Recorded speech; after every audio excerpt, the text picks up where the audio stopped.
Welcome to the deep dive. Today, we're tackling a really crucial topic, workplace well-being. hmm But we're not just scratching the surface.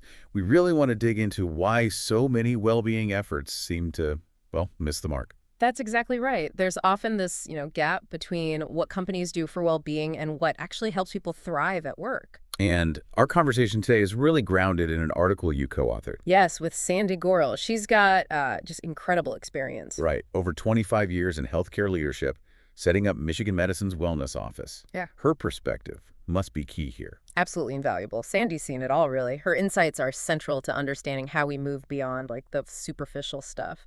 Okay. So, yeah, our mission today basically is to unpack why those individual fixes, the meditation apps, the yoga classes, why they often fall short. And explore what actually works, a more system-level view. Precisely. Drawing directly from the article and Sandy's practical wisdom. Okay, let's start there then. When companies talk about tackling burnout, what's the typical first reaction? What do they usually do? Well, the spotlight almost always falls on the individual employee, doesn't it? Yeah, it does. Lots of talk about building resilience, managing stress better, teaching coping mechanisms. Which sounds good on the surface. It does, and often it's well-intentioned. But as our article points out, it kind of misses a fundamental piece of the puzzle. Okay, what's that missing piece? The article puts it very bluntly. Burnout is occupational by definition. Occupational, meaning related to the job itself. Exactly. The solutions lie in the system, not the individual. That's the core argument. Burnout isn't some personal failing. Right. It's not about you not being tough enough. It's fundamentally linked to your work conditions, the structure of the job. So focusing only on the individual. It almost feels like blame, doesn't it? Like you just need to be more resilient. You've hit on a key point. Our article actually uses the term organizational gaslighting for that. Wow, okay. Yeah, because by pushing only those individual tools, the organization is sort of implicitly saying, look, the problem isn't us. It isn't our systems. It's just your inability to cope with them. Which completely sidesteps the organization's role in creating the stress in the first place. Totally. It lets the system off the hook. So is this what you mean by the misdiagnosis trap in the article? Hmm? Treating distress like a personal coping failure instead of maybe a system design flaw? That's precisely the trap. You're treating the symptom, the employee's stress, maybe with, like you said, yoga or an app. Yeah. But you're ignoring the disease, which might be an unmanageable workload, lack of support, or a toxic culture. The corporate wellness industry can sometimes, perpetuate this misdiagnosis. Okay, so if focusing mainly on the individual is a trap, where should organizations be directing their attention? What needs examination? The article really emphasizes identifying and, crucially, addressing the systemic stressors. Systemic stressors, okay. Think about it. Most wellness programs kick in after stress is already high. They're reactive. Right, dealing with the fallout. Exactly. They're not proactively tackling the things within the organization, the structures, the processes that are actually causing the stress. Can you give some examples? Especially thinking about healthcare, given Sandy Gorel's background mentioned in the article. Sure. The article points to things like clunky electronic health record systems, a huge source of frustration for clinicians. Yeah, I heard that. Yeah, and the ever-increasing administrative burden, paperwork, plus persistent staffing issues. Those are very tangible stressors. Okay, those make sense. But are there less tangible things too, like cultural factors? Oh, absolutely. Those are just as critical, maybe even more so sometimes. We're talking about psychological safety. Eating. Do people feel safe speaking up, voicing concerns, challenging the status quo without fear of, getting shot down or penalized? That feels huge. It is. And then there's the quality of leadership connection. Do people feel seen, heard, supported by their managers? Do they feel valued? Valued, yeah, and having a say. Having input into decisions that affect their work, definitely. And, of course, flexibility, real work-life flexibility. These cultural pieces are massive drivers of well-being or the lack of it. Right. So we know we need to look beyond the individual, focus on these systemic and cultural issues. How do organizations actually figure out if they're hitting the mark? Are standard engagement surveys enough? Well, traditional surveys can give you a number, like an overall engagement score. But our article suggests they often fall short. So They tell you if people are engaged, maybe, but not necessarily why they're disengaged. They don't always pinpoint those specific systemic problems we just talked about. they give you the what, but not the why or the how to fix it. Pretty much. That's why the article really champions looking at qualitative data. The written comments. Exactly. Those free text comments people leave on surveys, they can be gold. Even if they're negative. Especially then sometimes, because people don't just complain. Often buried in that frustration, they're actually offering solutions. They're telling you what's broken and how it could be fixed. Ah, so it's not just venting. It's potential insight. Huge insight. The article then talks about a process. You group these comments into themes like communication issues or workload problems, and then ranked them by how often they come up. Okay, so you can see the biggest pain points. Precisely. And that gives you really actionable insights directly from the employee's experience to target your efforts effectively. That sounds way more useful than just a score out of 5. Yeah. But you mentioned a critical step that often gets missed after collecting all this rich feedback. Yes, and it's absolutely crucial. It's the follow-through. Communicating back what you heard, and most importantly, implementing visible changes based on that feedback. So closing the loop. You have to close the loop. Our article stresses this if you keep asking for feedback, cycle after cycle, but people see nothing change. They stop trusting the process. And maybe stop trusting leadership. Exactly. It breeds cynicism and erodes trust faster than almost anything else. People need to see their voice actually matters and leads to real improvement. That makes total sense. Asking and ignoring is worse than not asking at all. Now, the article also zeroes in on leadership culture. Why is that so central? Because, as the article argues, organizational culture is really where these structural issues live and breathe. It's shaped by leadership actions and attitudes. And changing culture sounds hard. It can be, but the encouraging thing is it doesn't always need huge budgets. What it does need, though, is time and consistent attention from leaders. And time is often what leaders feel they lack most. Right. Which can make it tempting to default back to those easier, individual-focused solutions like rolling out an app. Because it seems quicker, less demanding on their own time. Exactly. It requires less direct involvement, less wrestling with complex systemic issues. It can give the appearance of action without demanding deep cultural change. So what's the foundation for building a positive leadership culture? One that actually supports well-being, according to the article. The article identifies psychological safety as the absolute bedrock. We mentioned that earlier, feeling safe to speak up. Yes.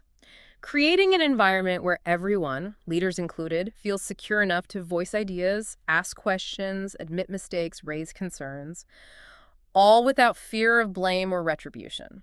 Like a truly safe brainstorming space, but for everything. Kind of, yeah. And leaders cultivate this actively. How? What do they need to do? It starts with genuinely making space for all voices, valuing different perspectives, even dissenting ones. The article points out that employees watch leaders very closely. They see how people are treated. Absolutely. How leaders respond to feedback, how they handle disagreements. If interactions are dismissive or punitive, people shut down. And if they're respectful and open. Then you get richer dialogue, better problem solving. It creates this positive cycle, this upward spiral of communication and trust. You mentioned trust again. The article calls institutional trust the essential infrastructure. Why is it framed that way? So fundamental. Because, as the article explains, it really is the foundation everything else is built on in a workplace. When trust is broken, it's incredibly fragile. Hard to get back. Very hard. It affects people deeply, leaves lasting scars, and can really damage reputations, both the organizations and individuals. But is it possible to rebuild? Does the article offer any hope there? It does. It suggests forgiveness and rebuilding are possible, but it takes real, sustained effort, not just words. What kind of effort? Organizations have to openly acknowledge the problems, the systemic issues that broke the trust. Then take visible, concrete actions to fix them, and be transparent throughout that process. It's about demonstrating change, not just promising it. Okay, so that's the goal. But how can we spot when maybe an organization isn't quite there?